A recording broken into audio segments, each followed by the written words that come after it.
तूची विष्णू नरोत्तमा, अर्धांगी ती ज्याची उमा, तो कामारी तूच की.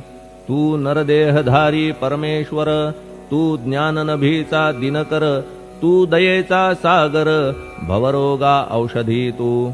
तू हीनदीना चिंतामणी, तू तव भक्तांस वर्धुनी, तू बुडतियांना भव्यतरणी, तू भीतांसी आश्रय. जगाचे आद्य कारण जे का विमल चैतन्य, ते तुम्हीच आहा दयाघन, विश्व हा विलास तुमचाची.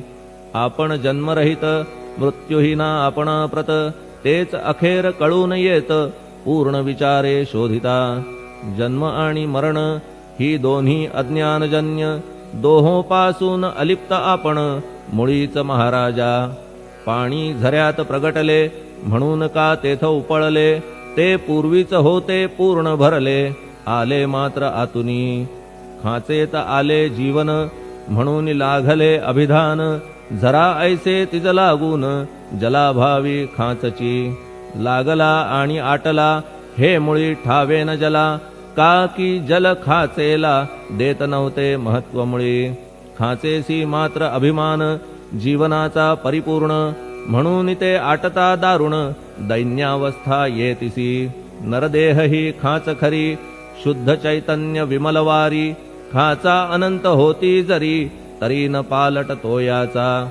म्हणून अजन्मा आपण मी म्हणतसे दयाघन, अज्ञान नगाच्या कंदना करण्या व्हावे वज्र तुम्ही.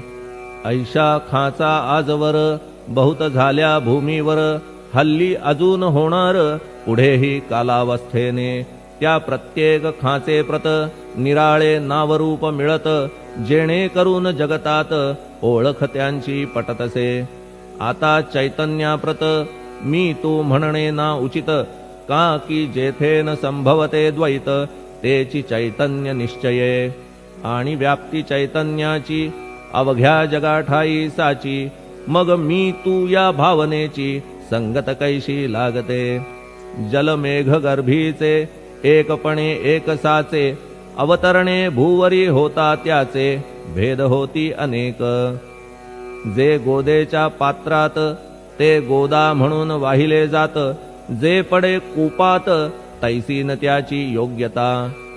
संतरूप गोदावरी तेथील तुम्ही आहा वारी, आम्ही थिल्लर कूप सरोवरी, म्हणून भेद तुम्हा आम्हा. आम्हा भावया कृतार्थ आले पाहिजे तुम्हा प्रत, शरण सर्वदा जोडून हात, का की पवित्रता तुम्हा ठाई. पात्रामुळे पवित्रता आली गोदा जलासी सर्वथा, नुसत्या जलात पाहता ते एकपणे एकची.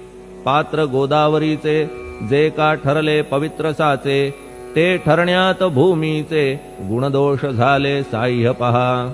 मेघगर्भीच्या उदकाला जो भूमिभाग न बदलवी भला, त्याच भूमीच्या भागाला गोदा म्हणाले शास्त्रवेत्ते.